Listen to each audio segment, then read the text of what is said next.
Assalamualaikum warahmatullahi wabarakatuh.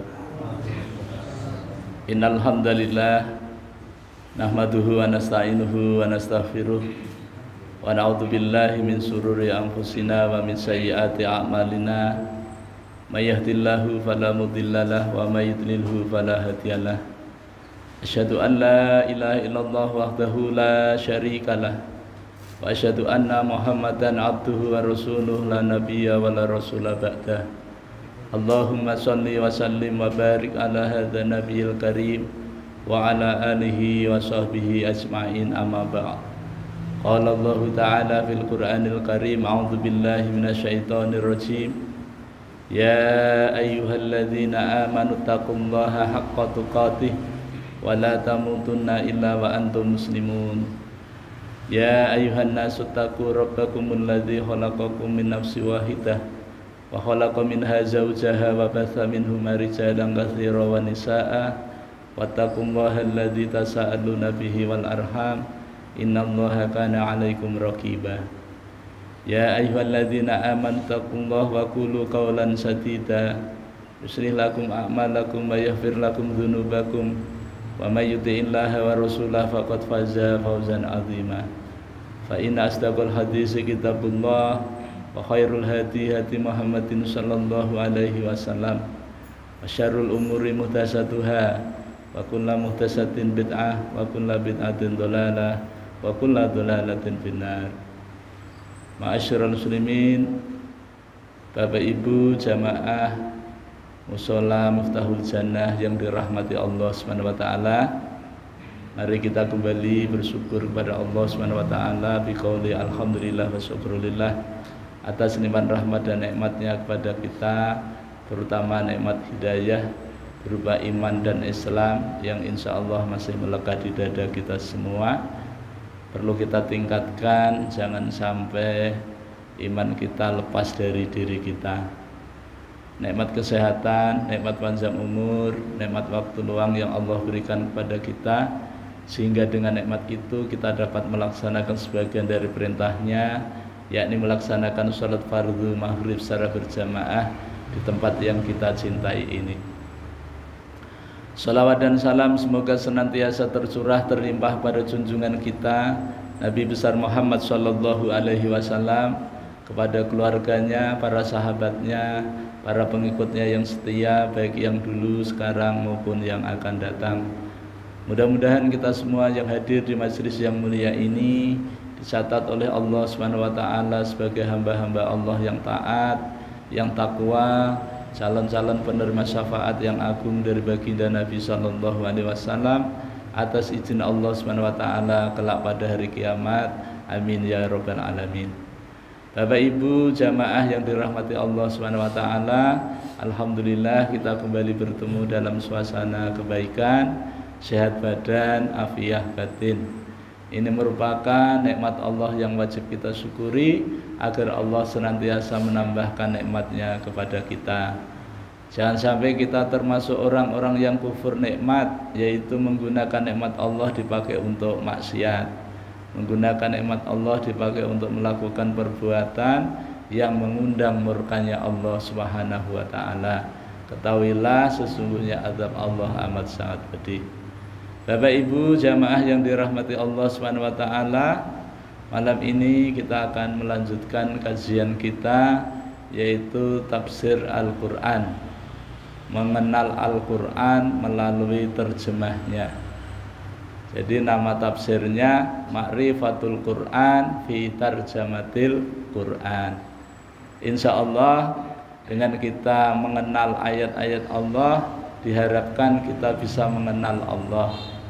Setelah kita mengenal Allah, diharapkan kita mendapatkan cintanya Allah. Setelah Allah mencintai kita, diharapkan kita termasuk orang-orang yang senantiasa ingat kepada Allah Subhanahu wa ta'ala. Bapak Ibu jamaah yang dirahmati Allah Subhanahu wa ta'ala, kita masih pada bab yang kelima tentang kisah Nabi Adam. Semalam kita sudah sampai pada ayat yang ke-30. Malam ini kita akan lanjutkan ayat yang ke-31. dan 32 insyaallah. Allah Subhanahu wa taala berfirman, a'udzubillahi minasyaitonir rajim. Wa 'allama Adamal asma'a kullaha thumma 'aradahum 'alal malaikah faqala anbi'uni bi asma'i haula'i in kuntum shadiqin. Qalu subhanaka la 'ilma lana illa ma 'allamtana innaka antal alimul hakim. Titik sampai di situ. Biasanya ditambahi mubalik, biasanya begitu. Kita terjemahkan dulu secara per huruf atau per kata. Wa dan allama, dia telah mengajarkan. Adam. Nah, di dalam allama ini ada dhamir, ada kata ganti yang tidak hadir ya, menggantikan. Di dalam allama itu adalah Allah gitu ya. Wa dan allama, dia telah mengajarkan Adama, kepada Adam, al asma'a, nama-nama, kullaha, semuanya. Jadi sampai di sini dulu Allah menyatakan kepada kita bahwa Allah telah mengajarkan kepada Adam ilmu. Nah, yang perlu digarisbawahi adalah ilmu. Ilmu tentang apa? Ilmu tentang nama-nama. Nama-nama apa? Nama-nama benda. Berapa banyaknya? Kullaha, semuanya. Ya, jadi nama-nama benda yang Allah ajarkan kepada Adam sebagai sebuah ilmu itu menyeluruh tanpa kecuali. Baik yang sudah ada ketika Allah mengajarkan maupun nama-nama benda yang belum ada ketika itu, atau nama-nama benda yang akan datang. Misalnya dulu belum ada HP ya, belum ada ketika itu, tapi tentang HP sudah diajarkan Allah kepada Adam. Jadi Adam itu tahu semuanya. Nah, luar biasa kan? Nah, gitu. Thumma araduhum 'alal malaikah, thumma, kemudian aradu, dia Allah SWT menyampaikan, memberitahukan hum, kepada para malaikat. Karena ini masih ada hubungannya dengan ayat yang semalam. Makanya tadi awalnya ada wa, ya kan? Kalau kita membaca ayat kemudian diawali dengan huruf wa, waw ataf, itu menunjukkan bahwa ayat ini masih ada kaitannya dengan ayat sebelumnya. Jadi kisahnya ini adalah masih terkait dengan kisah sebelumnya. Nah, begitu. Tsumma, kemudian arada, dia Allah SWT memberitahukan hum, kepada para malaikat. Apanya yang diberitahukan kepada malaikat? Yaitu tentang benda-benda, nama-nama benda yang diajarkan kepada Nabi Adam. Nah, diajar. Tapi malaikat sebelumnya nggak dikasih tahu, ya kan? Nah, karena sebelumnya Allah tidak dikasih tahu, kita pastikan bahwa malaikat nanti kalau ditanya pasti tidak akan tahu. Nah, begitu ya. Nggak pakai insya Allah, pasti nggak tahu, gitu ya. Kayak Pak Haji Hasbullah itu, kalau menanyain cucunya, yang pasti cucunya nggak bisa menjawab, nah, pasti punya tujuan tersendiri. Begitu juga Allah. Allah kalau menanyakan sesuatu dan sesuatu itu tidak diketahui oleh siapapun, maka ada tujuan tersendiri. Apa maksud Allah itu? Mari kita lihat setelah yang satu ini, ya. Setelah kalimat yang satu ini. Nah, setelah Allah Subhanahu wa taala menyampaikan kepada para malaikat tentang nama-nama benda tersebut yang sudah diajarkan kepada Nabi Adam, maka Allah menyatakan faqala, maka qala, dia Allah Subhanahu wa taala berfirman. Artinya firman-Nya itu menyuruh, ambiuni, beritahukanlah kepadaku, kata Allah. Kepada siapa? Kepada para malaikat.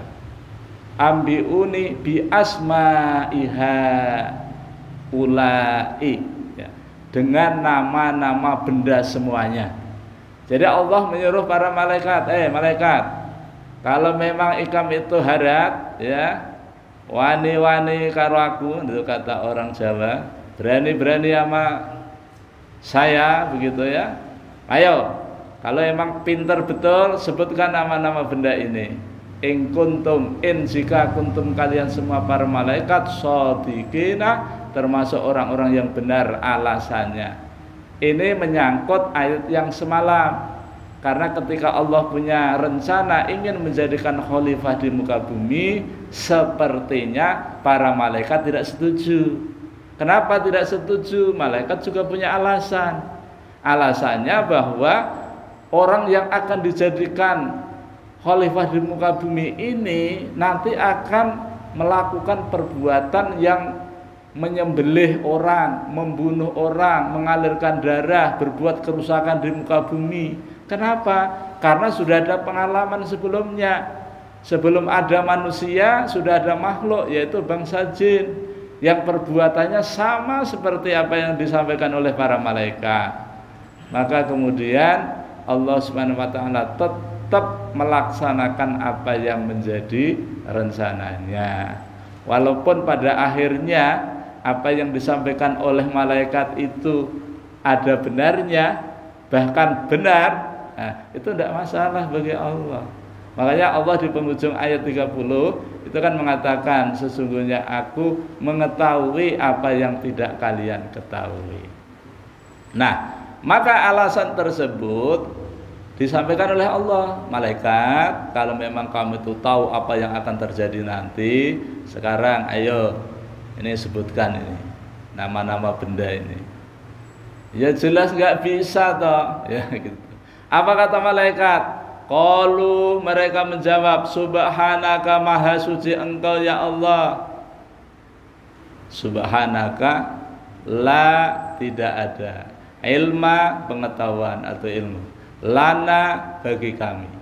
Jadi malaikat itu ngaku tidak bisa apa-apa, caranya mensucikan Allah dengan bertasbih.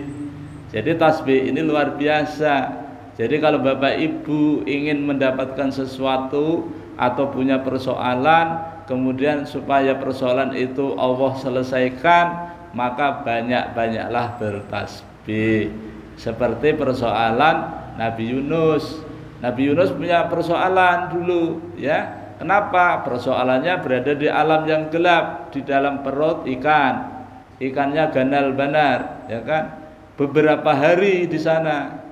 Maka kemudian Nabi Yunus minta kepada Allah agar dibebaskan dari perut ikan itu dengan cara membaca tasbih. Kalau dulu waktu di pondok itu kita dikasih tahu oleh Pak Kiai, itu namanya istighfarnya Nabi Yunus.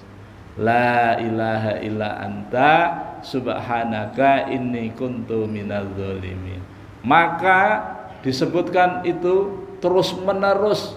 Nah, kenapa? Karena Nabi Yunus yakin betul, ya, tasbih mensucikan Allah, bahwa Allah itu jauh dari sifat kekurangan. Maka apa yang dikehendaki oleh Yunus pasti dikabul oleh Allah. Dengan memperbanyak tasbih kepada Allah, maka kemudian Allah keluarkan Nabi Yunus dari perut ikan tersebut. Makanya kita kemudian diambil niru-niru gitu ya. Jadi kalau kita ada masalah, baca tasbih supaya masalahnya bisa ada solusinya. Nah, coba dicoba aja dulu. Coba kalau sekarang kita itu haus, supaya ampe hausnya gimana? Baca tasbih banyak-banyak, insya Allah hausnya hilang, ya gitu kan. Dicoba aja Pak, atau sambil minum kan, nah itu insya Allah hilang. Tapi orang haus kemudian minum, hausnya hilang, Bapak Ibu harus hati-hati. Apakah air ini yang menghilangkan rasa haus? Tidak, bukan, malah bahaya, nanti bisa syirik ini. Bukan air, bukan makanan yang bisa mengusir rasa lapar dan haus, tetapi makanan dan minuman sebagai wasilah saja, yang memberikan rasa kenyang, rasa lapar itu Allah. Supaya apa? Supaya kita itu melakukan aktivitas.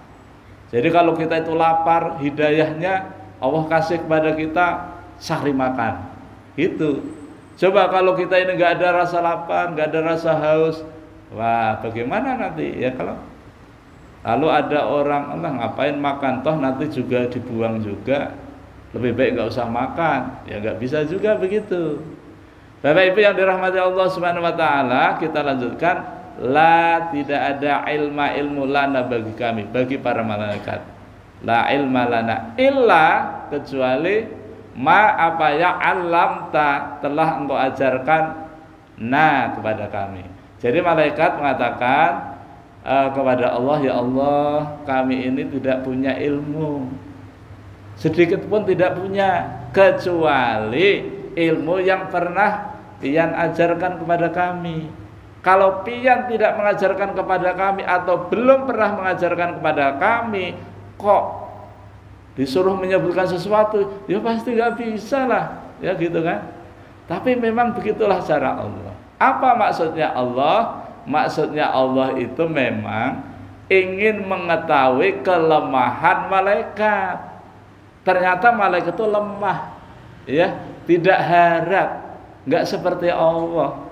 Di mana letak kelemahannya? Nyatanya disuruh menyebutkan benda nggak bisa. Kenapa nggak bisa? Karena Allah tidak mengajarkan atau belum mengajarkan. Makanya kalau kita itu belajar kemudian pintar, maka jangan sombong. Kenapa? Karena kepintaran yang kita miliki itu adalah pemberian Allah Subhanahu wa taala. Bapak Ibu yang dirahmati Allah Subhanahu wa taala. Kemudian innaka, sesungguhnya engkau, anta engkau, al-alimu, zat yang maha mengetahui, al-hakimu, yang maha bijaksana. Jadi ketika para malaikat disuruh menyebutkan nama-nama benda kemudian tidak bisa, maka bertasbih. Ya, kalau kita disuruh menyebutkan nggak bisa, minta maaf. Ya, misalnya Pak Haji minta tolong sama ulun, tapi ulun nggak bisa, ya ulun minta maaf, ya kan? Nah, begitu. Nah, kemudian mari kita lihat dari depan lagi. Nah, kata allama tentang mengajar ini Allah SWT memberitahu kepada kita. Isi pemberitahuannya adalah pernyataan, di mana Allah menyatakan bahwa Allah telah mengajar manusia yang namanya Adam. Adam itu dalam tafsir dijelaskan kata Adam itu berasal dari bahasa Ibrani katanya. Nanti Bapak Ibu bisa buka di tafsir Ibnu Katsir. Nah, Adam itu juga berarti tanah. Makanya Nabi Adam itu dulu waktu diciptakan Allah itu terdiri dari tanah. Yang dibikin oleh Allah dari tanah hanya Adam. Yang dibikin selain Adam, kita ini tidak. Kalau kita ini dibuat dari, Allah ciptakan dari apa ini? Min nutfatin, dari setetes air mani, sperma. Jadi bahan baku kita yang dijadikan Allah kita ini itu adalah sesuatu yang barangkali kalau kita melihat di jalan mungkin jijik, mungkin itulah bahannya, ya kan? Setetes mani, ya, kemudian dimasukkan, disimpan ke suatu tempat yang memang luar biasa dengan kekuasaan Allah, maka dalam waktu yang relatif singkat, tidak sampai setahun, keluar namanya bayi, ya begitu kan? Nah, luar biasa. Nah, ini Adam. Nah, Adam itu dibikin dari tanah, berbagai macam tanah diambil dari bumi, nah, kemudian dibawa ke surga, kemudian Allah ciptakan Adam itu yaitu dari macam-macam tanah tadi. Konon katanya tidak kurang dari 60 jenis tanah yang diambil dari dunia kemudian diciptakan menjadi Adam. Makanya kalau disingkat 60 tadi dibagi 15 sama dengan 4. Ya, anasir atau unsur-unsur manusia itu yang Adam keturunannya itu ada 4, ya. Yang pertama dari unsur tanah, yang kedua dari unsur api, yang ketiga dari unsur air, yang keempat dari unsur udara. Nah, jadi 4 unsur inilah yang ada pada diri kita. Tapi kalau iblis, makhluk yang sebelum manusia itu cuma dari 1 unsur, yaitu unsur api saja. Makanya iblis itu pekerjaannya ya memanas-manasi aja, gitu ya, memanas-manasi. Karena memang dari api, ya. Tapi luar biasa iblis itu, ya. Kenapa kok luar biasa? Ya, wong sudah menyaksikan Allah, sudah berpengalaman lama di surga, ya kan, bersama para malaikat lama, ya kan, bertemanan, satu komunitas. Tapi ketika Allah menyuruh nanti ayat yang akan datang supaya mereka sujud kepada Adam, tidak mau. Kan luar biasa, ya. Luar biasa. Hanya satu saja, karena sombong. Bapak Ibu yang dirahmati Allah Subhanahu wa taala, karena manusia itu unsurnya banyak, maka kemudian kita tidak selalu marah-marah, tidak seperti api, tapi kadang-kadang kita juga bersikap dingin seperti air. Kadang-kadang kita juga seperti udara atau angin sikap kita. Kadang-kadang juga seperti tanah, merunduk, tawadhu, ya, diinjak-injak juga tidak apa-apa, ya kan? Biasanya orang Jawa Tengah, khususnya di Solo, itu kalau kakinya diinjak, ini maaf kalau ada yang dari Solo ya. Nah, Jawa Tengah, kalau kakinya diinjak itu bilangnya tidak seperti Jawa Tengah yang agak Tegal atau Jawa Timur, tidak. Jadi kalau Jawa Tengah, Solo atau Jogja, kakinya diinjak itu untuk melepaskannya pakai minta maaf. Nyun sewu gitu, minta maaf. Kaki saya panjenengan injak. Tapi kalau orang Jawa Timur, wah itu pakai miso-miso, ya kan? Ya nggak usah dicontohkan, pokoknya dipikirkan sendiri pisu-pisuannya. Pokoknya tidak tega kalau kita ungkapkan. Tapi itu memang, ya, karena masing-masing punya dialek, logat masing-masing. Itu menunjukkan betapa lembutnya itu dulu, entah sekarang. Karena saya meninggalkan Solo sudah 32 tahun, jadi dulu masih lembut gitu ya. Menceritakan kejadian kecelakaan itu, Pak, antara truk besar dengan kendaraan sepeda motor, tabrakan, itu begitu lembutnya. Terjadi kecelakaan di Jalan Jenderal Sudirman Solo antara sepeda motor dengan truk itu. Terjadinya apa? Nah, begitu dekat, ting, cuma gitu aja. Masuk tabrakan cuma ting gitu aja. Saking lembutnya gitu loh. Coba kalau di Jawa Timur terjadi kecelakaan tabrakan antara truk dengan sepeda motor, mau pers, ya gitu kan. Tapi ya itu tadi, karena unsur tanahnya kadang-kadang diinjak juga tidak apa-apa. Tapi kadang-kadang juga seperti angin, tidak bisa diganggu gugat, ya kan? Macam-macam udah dilibas itu. Makanya manusia ini, masya Allah, luar biasa. Kenapa Allah Subhanahu wa taala mengajarkan kepada Adam tentang ilmu-ilmu semuanya ini? Ini menunjukkan betapa manusia itu akan menjadi istimewa dengan ilmu. Jadi kita ini akan menjadi istimewa karena ilmu, Pak. Kalau sekiranya Allah tidak mengajarkan ilmu kepada Nabi Adam, niscaya kita tidak akan istimewa dibandingkan dengan makhluk yang lain.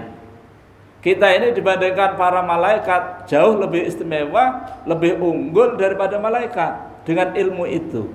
Kenapa? Nanti diadu, Allah mengadu antara malaikat dengan manusia, ini unggul mana? Pasti Allah akan unggulkan kita bangsa manusia ini dengan ilmunya. Makanya Rasulullah SAW itu ketika memotivasi kepada para sahabat itu tentang ilmu, itu luar biasa. Itu ada di dalam kumpulan hadis sahih, kitab kumpulan hadis sahih tentang ilmu itu. Di sana dikatakan bahwa barang siapa yang ingin sukses di dunia, raihlah dengan ilmu. Barang siapa yang ingin sukses di akhirat, juga dengan ilmu. Barang siapa yang ingin sukses dua-duanya, dunianya sukses, akhiratnya sukses, juga dengan ilmu. Makanya ilmu ini penting. Dan ilmu yang diajarkan Allah kepada Adam semuanya, tidak ada yang Allah sembunyikan sekecil apapun. Baik yang ada ketika itu maupun yang akan ada itu sudah diajarkan. Dan yang luar biasa lagi, ilmu yang diajarkan Allah itu tidak hanya sekedar nama saja. Misalnya, ini buah, ini bukan buah. Misalnya gitu ya. Ini buah jambu. Namanya. Jadi nama itu adalah sesuatu yang menunjukkan benda, itu namanya nama. Ini buah jambu. Tapi Allah mengajarkannya dengan manfaatnya, dengan kegunaannya sekaligus.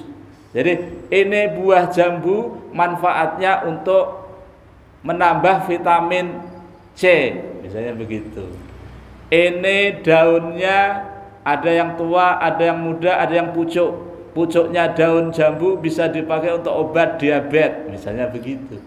Itu diajarkan semuanya. Konon itu Bapak Ibu sekalian, semua tumbuh-tumbuhan dulu itu bisa ngomong sehingga diteliti, ya.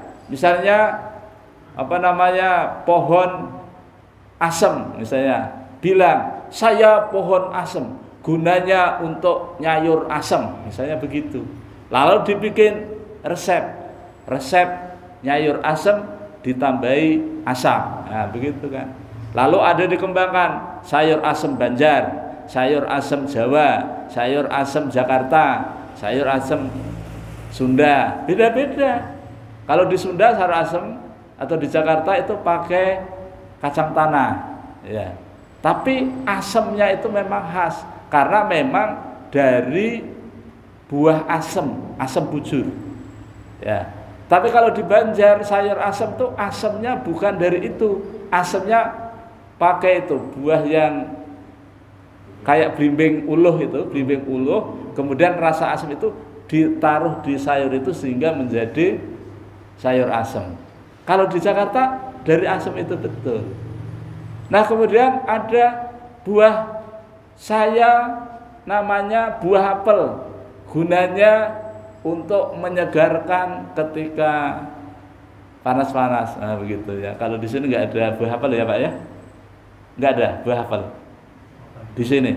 Kalau di luar banyak ya. Nah, ya itu. Jadi nama-nama yang Allah ajarkan kepada Adam itu lengkap dengan kegunaannya. Terus Allah menciptakan kita ini manusia, ya, mulai dari ujung rambut sampai ujung kuku. Nih, kalau kita disuruh menyebutkan, insya Allah bisa, tapi nggak semuanya, ya kan? Kenapa? Karena sebagian kita dikasih tahu sudah. Maka dikembangkan lagi oleh dunia kedokteran. Maka dunia kedokteran akan memberitahu tentang nama-nama organ tubuh kita ini.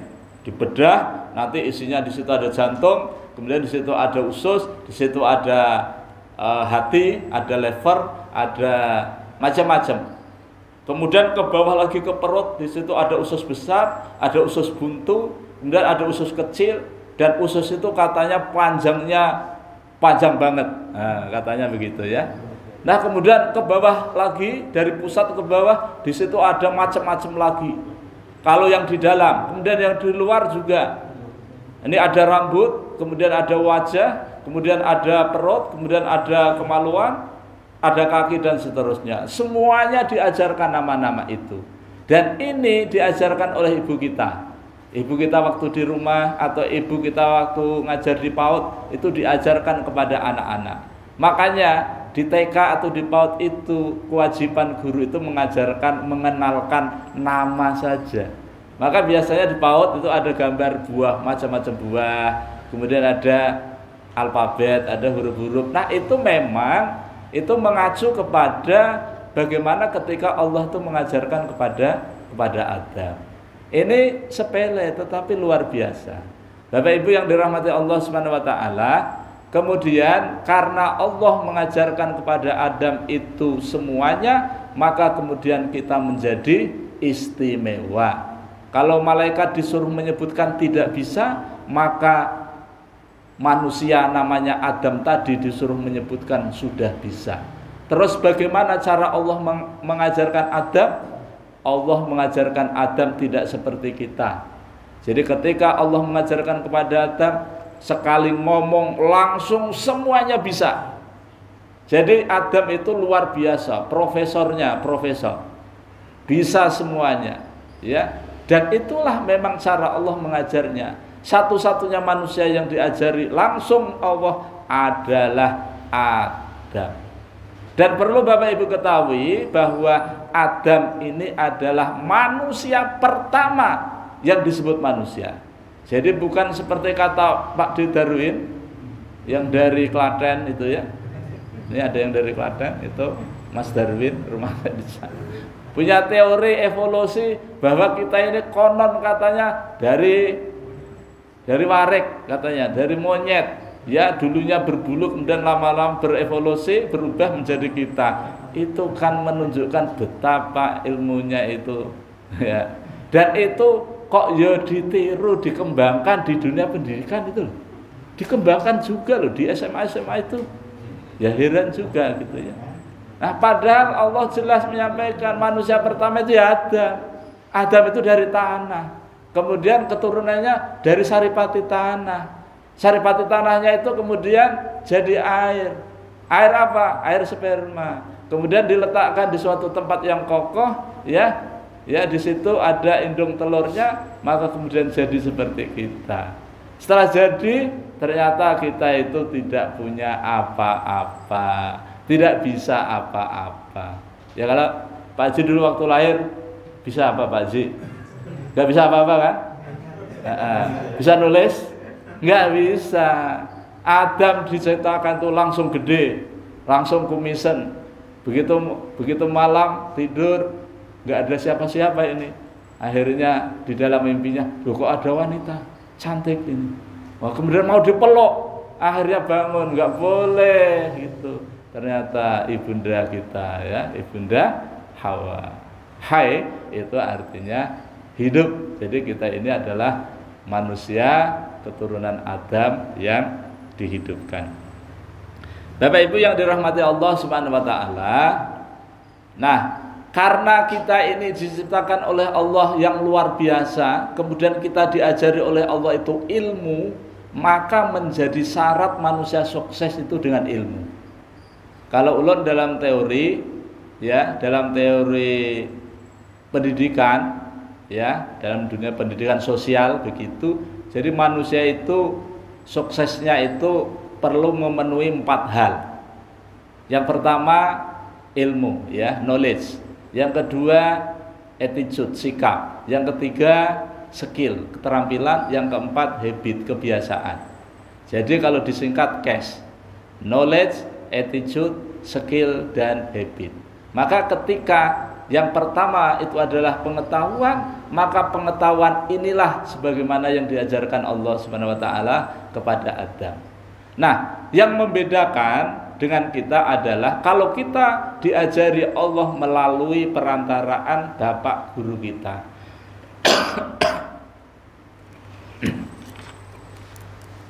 Minta izin. Okay.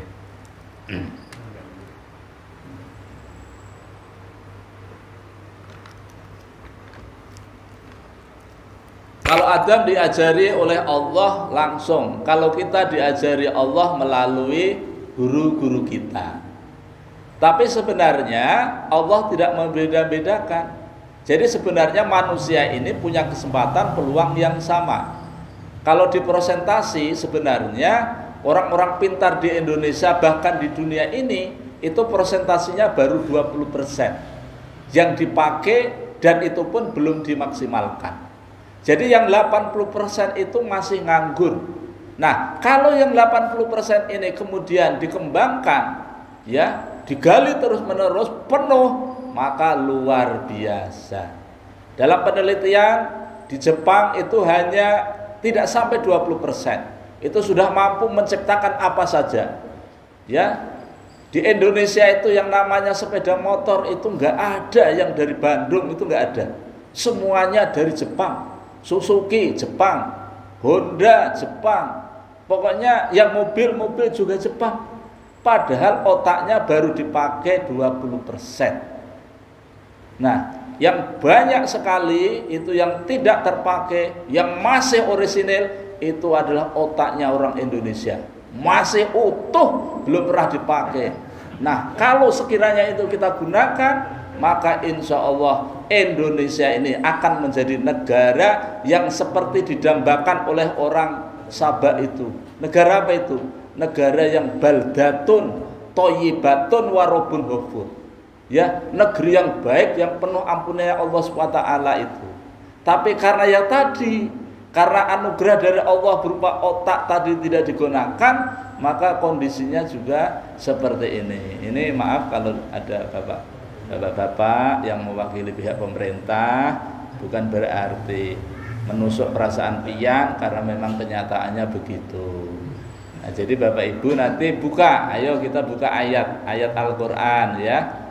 Kira-kira berapa banyak yang sudah kita gunakan. Makanya di Quran itu afala ta'qilun itu banyak sekali.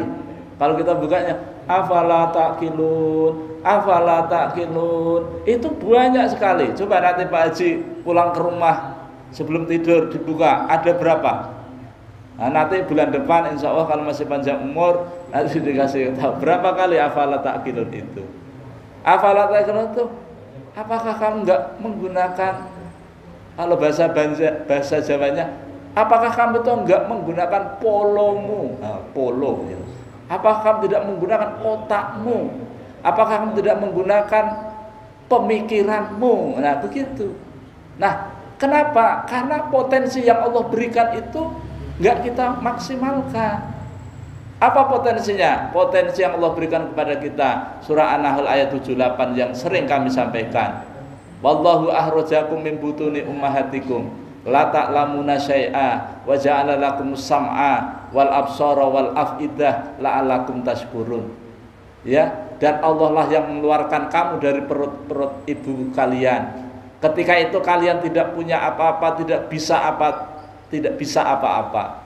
Kemudian Allah menjadikan kamu pendengaran, penglihatan dan hati. 3 potensi inilah yang digunakan untuk menggali ilmu pengetahuan, untuk penelitian, untuk meriset, sehingga akan menghasilkan sebuah teknologi yang luar biasa sebagaimana yang dilakukan oleh orang-orang luar negeri, orang-orang Jepang, orang-orang Cina, orang-orang Eropa sana. Nah, oleh karena itu Bapak Ibu sekalian, la'allakum tashkurun, agar kalian dengan 3 potensi tadi kalian bisa bersyukur. Bagaimana kita mensyukurinya? Menggunakan untuk ketaatan kita kepada Allah. Itu kenapa di dalam Al-Quran itu ada perintah zakat. Orang yang zakat itu mesti orang yang kaya, orang yang punya harta. Itu berarti sebelum itu Allah sudah ngasih tahu melalui wa'allama adama ini. Maka kita galakkan luar biasa. Bapak Ibu yang dirahmati Allah, ketika kita itu diajari oleh Allah Subhanahu wa taala dengan ilmu pengetahuan, maka dengan ilmu pengetahuan itu bisa meningkatkan kualitas. Jadi kualitas manusia itu dilihat dari isi otaknya, ada enggak. Kalau disuruh menyebutkan ini bisa atau tidak. Nah, padahal peluangnya sama, kesempatannya sama. Makanya Rasulullah menyampaikan, mencari ilmu itu wajib bagi muslim, laki-laki dan perempuan, sejak halus sampai menjelang wafat. Berarti kan kita itu dikasih kesempatan untuk menjadikan diri kita itu berkualitas. Nah, ketika kita itu mengamalkan sebuah ilmu, maka kemudian Allah akan memberikan ilmu yang belum pernah dipelajari. Nah, begitu kan? Nah, contoh misalnya, ilmu usul fikih itu hanya diberikan Allah, diajarkan Allah kepada Imam Syafi'i. Dari imam madhab itu, Hanafi, Maliki, Syafi'i dan Hambali, ini yang punya ilmu usul fikih hanya Imam Syafi'i. Kalau toh yang lain itu mengajarkan ilmu usul fikih, itu mengajarkan ilmu dari Imam Syafi'i. Tapi yang menyusun kitab usul fikih Imam Syafi'i, itulah pemilik hak patennya. Luar biasa. Nah, sekarang kalau ilmu tafsir, siapa? Allah berikan. Kemudian ilmu laduni, oh enggak bisa ya. Ilmu laduni itu ilmu yang diberikan langsung tanpa belajar. Nah, kalau Bapak Ibu ingin mendapatkan ilmu laduni, maka cukup melakukan dua hal saja. Yang pertama berdoa, yang kedua belajar. Nah, tapi nanti belajarnya itu tidak seperti orang-orang gitu ya. Nah, luar biasa. Dan alhamdulillah, ketika saya meriset sebuah ayat, maka kemudian saya ditanya, Pak Ustadz, ada enggak cara belajar menghafal Quran itu dengan mudah? Allah langsung bilang aja ada. Nah, Allah menyuruh ada. Nah, ternyata kemudian beberapa tahun yang dulu itu di Wonosobo ingin ada orang yang mau menghafal Quran, maka kemudian lahirlah metode 8M. 8M cara mudah menghafal Al-Quran untuk anak umur 7 tahun sampai 77 tahun. Nah, ini kalau Bapak Ibu ingin belajar menghafal Quran pakai metode ini, insya Allah luar biasa.